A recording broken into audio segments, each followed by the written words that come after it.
Tuod man dili kabayran ang sakripisyo sa mga magtutudlo sa paghatag og edukasyon sa atong mga kabataan. Gani ang ilang pagmahal sa ilang gisumpaang trabaho ug sa ilang mga tinun-an dili gayud masukod. Sa atong pagsaulog sa National Teachers Month karong bulana, angay lang nga ato silang pasidunggan ug ipasigarbo ang ilang natampo sa kalambuan sa komunidad. Busa ania ang among pag-ampo nga malampasan nato ang COVID-19.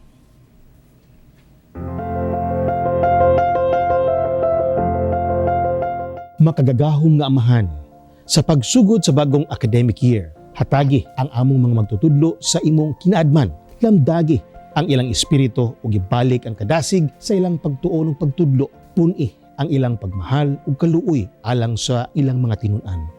Bag-uha sila, dungan sa ilang tumo nga muhulma. Giyahi sila, dihang sila sab ang mugiya. Ablihi ang ilang hunahuna ug kasing-kasing sa tinguha nga susama sab ang ilang himuon sa ubang tao, nga gamiton ang ilang mga kamot alang sa pagtuman sa imong kabubuton. Makagagahom nga amahan, tabangi kami, labi na ang mga magtutudlo nga nataptan sa COVID-19. Hatagi sila sa imong pag-amuma nga sila maayo.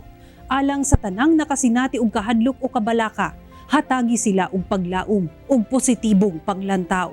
Giampo namo ang kaluwasan ug proteksyon sa mga labing nang ginahanglan. Salamat Ginoo sa pagtabang nga mauna ang mga magtutudlo nga babakunahan kontra COVID-19. Isip tigdala sa imong paghigugma og grasya, palig-una ang ilang kalawasan ug gilayo mo sila sa sakit. Ihatag mo sa amo ang kalinaw, kahupayan ug paghigugma. Kining tanan sa ngalan sa Ginoo among manluluwas. Amen.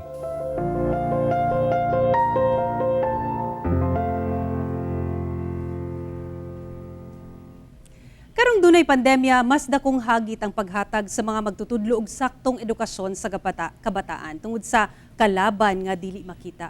Apan bugtong sandata nila aron magmalampuson ang tiunay nga pagserbisyo sa uban.